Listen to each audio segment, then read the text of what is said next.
चीनी coast guard ने दक्षिण चीन सागर में एक विवादित रीफ पर नियंत्रण कर लिया है जो फिलीपींस की प्रमुख सैन्य चौकी के पास है, जिससे फिलीपींस के साथ पहले से चले आ रहे क्षेत्रीय तनाव और बढ़ गए हैं। फर्डिनेंड मार्कोस जूनियर सरकार चीन की बढ़ती आक्रामकता के बीच देश के रक्षा संबंधों का विस्तार जारी रखे हुए है। चीन का ध्यान एक सैन्य अभ्यास ने खींचा है। वेस्ट फिलीपींस सागर में युद्धपोत और लड़ाकू विमान गश्त कर रहे हैं। फिलीपींस इस समय चीन के खिलाफ युद्ध के लिए हाई अलर्ट पर है। हाल ही में फिलीपींस और चीन के बीच तनाव चरम पर है। विवादित द्वीपों और क्षेत्रों में छोटी झड़पों और टकरावों से लेकर चीन की बढ़ती आक्रामक धमकियों तक ये क्षेत्र युद्ध की कगार पर है। इसके जवाब में फिलीपींस के तटों पर अधिक अमेरिकी सैनिक उतरते देखे जा रहे हैं। मिसाइलों का परीक्षण जारी है। फिलिपिनो अमेरिकी साझेदारों के साथ सैन्य अभ्यास बढ़ा रहे हैं। यह द्वीप राष्ट्र युद्ध की तैयारी कर रहा है। मार्च 2205 में रक्षा सचिव पीट हेगसेथ ने मनीला का दौरा किया था। उन्होंने राष्ट्रपति मार्कोस और उनके समकक्ष गिलबर्टो टेडोरो से मुलाकात की। उनकी बैठक का उद्देश्य इंडो पैसिफिक क्षेत्र में भविष्य की सैन्य रोकथाम के प्रयासों पर चर्चा करना था। इस बैठक में नेताओं ने वित्तीय प्रतिबद्धताओं को बढ़ाने और विस्तार की योजना पर चर्चा की। जुलाई 2024 में $500 मिलियन की प्रतिबद्धता फिलीपींस सेना के आधुनिकीकरण में सहायता के लिए है। इस समझौते के तहत अमेरिका उन्नत सैन्य ढांचा भी तैनात करेगा। इस ढांचे में $5.55 अरब मूल्य के 20 F-16 लड़ाकू विमानों की बिक्री भी शामिल है। इस नए पैकेज में उन्नत guided missile launcher, anti craft gun, sniper targeting pods और रेडियो सिस्टम शामिल हैं। यह दोनों देशों के बीच द्विपक्षीय प्रशिक्षण के लिए भी एक योजना बनाता है। इसने तो एक द्विपक्षीय साइबर रक्षा अभियान भी शुरू किया है। डिपार्टमेंट ऑफ डिफेंस ने इस साल के अभ्यास बालिकटन के लिए नेमेसिस सिस्टम भी दिया है। यह वार्षिक अभ्यास अमेरिका और फिलीपींस के बीच सबसे महत्वपूर्ण सैन्य अभ्यास है। नेमेसिस का मतलब है navy marine expeditionary ship interdiction system. Nemesis शस्त्रागार का एक नवीनतम हाईटेक हथियार प्लेटफॉर्म है। यह एंटी शिप मिसाइलों को हल्के बख्तरबंद वाहन से ले जा सकता है। इसे रिमोटली ऑपरेट किया जा सकता है, जिससे सैनिकों के लिए रिस्क कम होता है। यह विभिन्न स्थानों के बीच शीघ्रता से परिवहन योग्य है। अंततः इससे शत्रु के जहाजों पर भूमि आधारित हमला करने के लिए डिजाइन किया गया है। यह युद्ध में फिलीपींस से चीन पर हमला करने का आदर्श माहौल प्रदान करता है। हेगसेथ की यात्रा और बढ़ता सहयोग एक मजबूत साझेदारी के संकेत हैं, जो चीनी आक्रामकता का मुकाबला करने के लिए तैयार दिखती है। फिलीपींस, जो अपने स्वच्छ उष्णकटिबंधीय द्वीपों, सफेद रेतीले समुद्र तटों और क्रिस्टल जैसी साफ पानी के लिए प्रसिद्ध है, अब एक खतरनाक और अशांत दौर में प्रवेश कर रहा है। फिलीपींस अपनी खूबियों के अलावा दक्षिण चीन सागर के बीच में भी स्थित है। 21वीं सदी के भू राजनीतिक युग में इसका अर्थ है चीन के साथ संघर्ष। समुद्र तट के शानदार रिसोर्ट्स के साथ साथ सैन्य गतिविधियों में उल्लेखनीय वृद्धि देखी जा रही है। अमेरिकी सेना लगातार अधिक प्रशिक्षण ले रही है, अधिकारी उच्च स्तरीय दौरे कर रहे हैं और फिलीपींस की सेना अपने बड़े उत्तरी पड़ोसी की बढ़ती महत्वाकांक्षा का मुकाबला करने के लिए तैयार हो रही है। लेकिन यह सब अभी क्यों हो रहा है? जैसे जैसे फिलीपींस प्रथम विश्व स्तर की ओर बढ़ रहा है, कृत्रिम बुद्धिमत्ता जैसी नई तकनीकें एक महत्वपूर्ण भूमिका निभाने वाली हैं। कई दशकों से चीन ने दक्षिण चीन सागर में लगातार अपनी आक्रामकता बढ़ाई है। उसने लगातार इस जल क्षेत्र पर पूरी संप्रभुता का दावा किया है। इससे अनिवार्य रूप से उसके दक्षिण पूर्वी एशियाई पड़ोसियों के साथ तनाव पैदा हुआ है, जिसमें फिलीपींस भी शामिल है। चीन इस क्षेत्र पर आर्थिक और भू राजनीतिक कारणों से वर्चस्व चाहता है। देखिए, दक्षिण चीन सागर में अनुमानित 11 अरब बैरल अप्रयुक्त तेल भंडार है। इसमें लगभग 190 ट्रिलियन घन फीट प्राकृतिक गैस है, जो इसे इन महत्वपूर्ण संसाधनों का एक विशाल भंडार बनाता है। चीन, जो इस क्षेत्र में प्रमुख राजनीतिक ताकत बनना चाहता है, सबसे बड़े हिस्से पर कब्जा करना चाहता है। वह अपनी वर्तमान महत्वाकांक्षाओं को सही ठहराने के लिए इतिहास का सहारा लेता है। चीन ने इस लक्ष्य की प्राप्ति के लिए फिलीपींस और अन्य पड़ोसी देशों को नाराज किया है। इंडोनेशिया, ब्रुनेई, मलेशिया, ताइवान और वियतनाम का भी दक्षिण चीन सागर पर दावा है। 70 का दशक से चीन विभिन्न समुद्री द्वीपों पर दावा करने और उन्हें कब्जे में लेना शुरू कर दिया। इनमें स्प्रैटली द्वीप समूह शामिल हैं। ये एक द्वीप समूह हैं जो प्राकृतिक संसाधनों और कीमती मछली पकड़ने के क्षेत्रों से भरपूर हैं। कई द्वीप और समुद्री क्षेत्र अन्य देशों के विशेष आर्थिक क्षेत्रों के खतरनाक रूप से निकट या उनमें घुसे हुए हैं। इन विवादों के कारण युद्ध का खतरा बना रहता है, क्योंकि कई विवाद अभी तक कूटनीतिक रूप से हल नहीं हो पाए हैं। संयुक्त राष्ट्र सम्मेलन चीन के दावों से असहमत है कि उसके विशेष आर्थिक क्षेत्र में किसी भी विदेशी हस्तक्षेप की अनुमति नहीं है।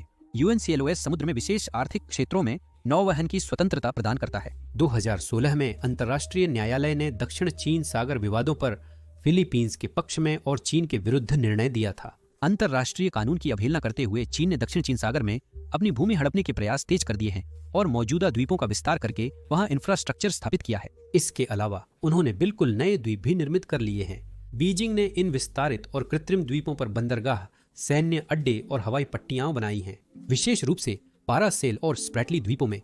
वैसे इन द्वीपों पर ताइवान, फिलीपींस, वियतनाम और अन्य देशों का भी दावा है। ये कार्रवाइयां समुद्र के कानून और नौवहन की स्वतंत्रता का उल्लंघन है। ऐसी बाधाएं SCS आर्थिक गलियारे के साथ व्यापार को गंभीर रूप से बाधित करेंगी। इसी कारण अमेरिका ने तुरंत प्रतिक्रिया दी है। उन्होंने समुद्र के साथ अपनी खुद की नौवहन स्वतंत्रता गतिविधियां बढ़ा दी हैं और उन्होंने अन्य क्षेत्रीय सहयोगियों को भी अपना समर्थन बढ़ाया है।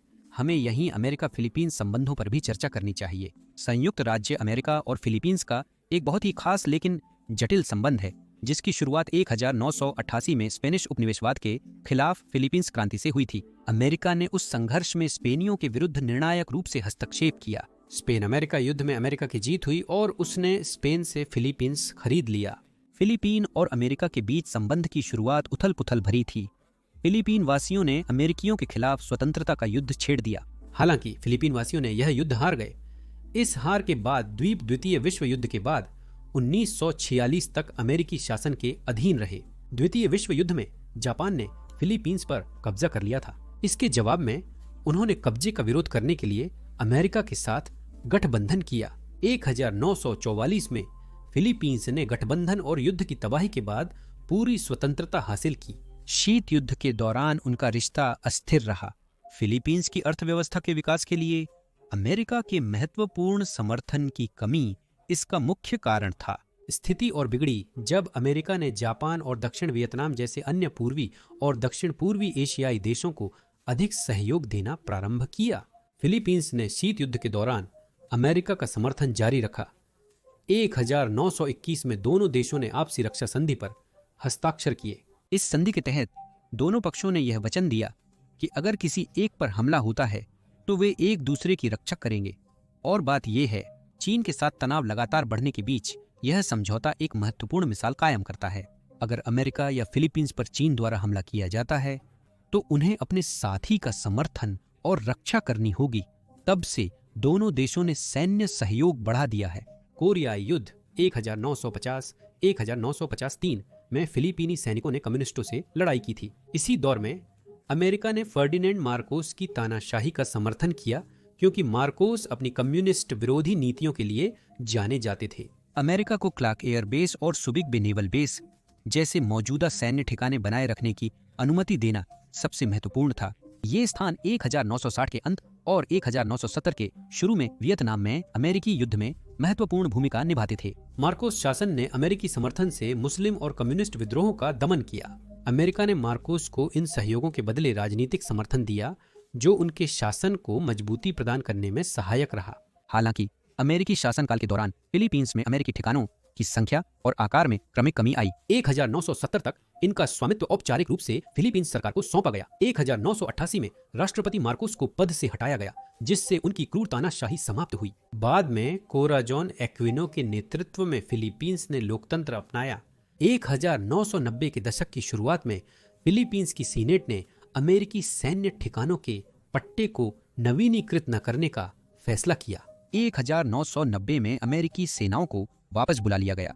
हालांकि सैन्य सहयोग पूरी तरह बंद नहीं हुआ। 1999 में अमेरिका और फिलीपींस ने मौजूदा म्यूचुअल डिफेंस ट्रीटी के तहत विजिटिंग फोर्सेज एग्रीमेंट को मंजूरी दी। देखिए, इस नए समझौते के तहत अन्य प्रावधानों के अलावा अमेरिकी सेना को फिलीपींस में बिना वीजा के प्रवेश की अनुमति मिलती है। यह समझौता अमेरिकी और फिलीपींस के सैनिकों को संयुक्त सैन्य अभ्यास करने की अनुमति देता है। अमेरिका ने फिलीपींस के लिए आर्थिक सहायता बढ़ाई है और सुरक्षा संबंध भी बनाए रखे हैं। 1996 में राष्ट्रपति फिदेल वाल्देज रामोस ने अमेरिकी मित्रता दिवस की घोषणा की, जो एक महत्वपूर्ण घटना थी। यह फिलीपींस के स्वतंत्रता दिवस की 50वीं वर्षगांठ भी थी। राष्ट्रपति ग्लोरिया माकापागल अरोयो अमेरिका की महत्वपूर्ण राजनयिक सहयोगी थीं। 11 सितंबर के हमलों के बाद फिलीपींस एक महत्वपूर्ण सहयोगी बन गया। राष्ट्रपति अरोयो ने अमेरिकी राष्ट्रपति जॉर्ज डब्ल्यू बुश के आतंक के खिलाफ युद्ध का दृढ़ता से समर्थन किया। 2003 तक अमेरिका ने फिलीपींस को एक प्रमुख गैर नाटो सहयोगी का महत्वपूर्ण दर्जा दे दिया था। यह न केवल प्रतीकात्मक है बल्कि क्षेत्र में चीनी प्रभाव के लिए एक खतरा भी है। 2014 में दोनों देशों ने enhanced defence cooperation agreement EDCA पर हस्ताक्षर किए। इस कदम ने दोनों साझेदारों को नजदीक लाया। इस नए समझौते के तहत अमेरिकी सैनिकों को फिलीपीनी ठिकानों तक पहुंच मिलती है। यह उन्हें घुमावदार अभ्यास और लंबे समय तक रुकने की सुविधा देता है। इन सभी सकारात्मक विकासों के बाद रिश्ते में रोड्रिगो दुतेर्ते आए। उन्होंने जून 2016 में पद संभालते ही मनीला को वॉशिंगटन से दूर करना शुरू किया। बीजिंग के साथ नजदीकी बढ़ाने और विजिटिंग फोर्सेस एग्रीमेंट समाप्त करने की धमकी के कारण दोनों देशों के रिश्ते बिगड़ने लगे। राष्ट्रपति डुटर्टे का राष्ट्रपति ओबामा के साथ कुछ मौखिक विवाद भी हुआ था। डुटर्टे ने दशकों पुराने अमेरिका फिलीपींस सैन्य सहयोग और समर्थन को जोखिम में डालने की धमकी दी थी, परंतु रिश्तों में यह ठहराव क्षणिक था। ट्रंप के पहली बार राष्ट्रपति बनने पर उनके रुख में नरमी आई थी। हालांकि मार्कोस जूनियर के 2022 में राष्ट्रपति बनने तक वास्तव में संबंध नहीं सुधरे। राष्ट्रपति मार्कोस ने बाइडेन प्रशासन के साथ संबंधों को सामान्य करने का प्रयास किया। 2022 में उन्होंने विदेश मंत्री एंटनी ब्लिंकन और उपराष्ट्रपति कमला हैरिस से मुलाकात की। उन्होंने 2022 में संयुक्त राष्ट्र महासभा में राष्ट्रपति बाइडेन से मुलाकात की। उस बैठक में दोनों नेताओं ने नए निवेश, खाद्य और ऊर्जा सुरक्षा समझौतों पर चर्चा की। मार्कोस ने 2023 में EDCA को मजबूत किया। यह समझौता एक महत्वपूर्ण उपलब्धि थी। अमेरिकी सेना को देशव्यापी अतिरिक्त सैन्य ठिकानों तक पहुंच की अनुमति मिली। इससे पिछले 3 दशकों में फिलीपींस में अमेरिकी उपस्थिति सबसे अधिक हो गई। राष्ट्रपति मार्कोस ने 2024 में और भी आगे बढ़ गए। उन्होंने वॉशिंगटन में राष्ट्रपति बाइडेन और जापान के प्रधानमंत्री फुमियो किशिदा के साथ एक त्रिपक्षीय शिखर सम्मेलन में हिस्सा लिया। शिखर सम्मेलन में उन्होंने दक्षिण चीन सागर में सुरक्षा और नौवहन स्वतंत्रता बनाए रखने के नए समझौतों पर चर्चा की। यह शिखर सम्मेलन बीजिंग के बढ़ते प्रभाव और महत्वाकांक्षाओं पर अंकुश लगाने का एक प्रमुख प्रयास था। डोनाल्ड ट्रंप के दूसरे कार्यकाल में भी भारत अमेरिका संबंध निरंतर मजबूत हो रहे हैं। हेगसेथ की यात्रा और उन्नत सैन्य ढांचे की बड़ी बिक्री मजबूत होती साझेदारी के 2 उदाहरण हैं। चीन अमेरिका और फिलीपींस के बीच बढ़ती मित्रता से नाराज है, जैसा हम देख सकते हैं। यह उसकी स्थिति और दक्षिण चीन सागर में उसके हितों के लिए खतरा है। यह हमें चीन फिलीपींस विवादों के करीब ले जाता है। हम स्प्रैटली द्वीप समूह के दूसरे टोमासोल द्वीप को दिखा सकते हैं। यह छोटा सा द्वीप फिलीपींस के 322 किलोमीटर के विशेष आर्थिक क्षेत्र EEZ में आता है। 1999 में फिलीपींस ने BRP सिएरा माद्रे नामक जहाज को वहां खड़ा कर दिया था। उन्होंने द्वीप पर अपने दावे को मजबूत करने के लिए ऐसा किया था। तब से कोस्ट गार्ड नियमित रूप से हर महीने जहाज पर सामान भेजती रही है, जिससे उनका दावा और मजबूत होता है। फिलीपींस में इस क्षेत्र को वेस्ट फिलीपींसी कहा जाता है।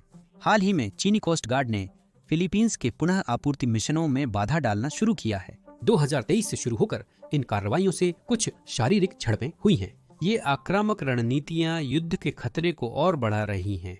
अमेरिका एक महत्वपूर्ण फिलीपीन नौसैनिक अड्डे को अपग्रेड करने की योजना बना रहा है। ओनेस्टबे के नेवल डिटैचमेंट अड्डे में फिलीपींस नौसेना के पेट्रोल जहाज, गन बोट और पुनः आपूर्ति संसाधन स्थित हैं। वॉशिंगटन की योजना है कि इस गर्मी तक उस अड्डे को $1.5 मिलियन भेजे जाएं। अमेरिका की योजना है कि वह उस अड्डे में 24 फुट युद्धपोतों के स्थानांतरण और उपकरणों के भंडारण के लिए एक सुविधा बनाए। वे अड्डे का बोट लॉन्च भी ठीक करेंगे ताकि बड़े जहाज वहां आ सकें। सिएरा माद्रे की पुनः आपूर्ति मिशनों और सेकेंड थॉमस शोल के अतिरिक्त ओनेस्टर बे दक्षिण चीन सागर में फिलीपींस का प्रमुख ऑपरेशन बेस है। चीनी कोस्ट गार्ड का फिलिपिनो के साथ जून 2024 में इस खाड़ी के आसपास आमना सामना हुआ है। इस घटना में एक फिलीपीन नेवी सील की उंगली चीनी नाव के साथ टकराव में कट गई।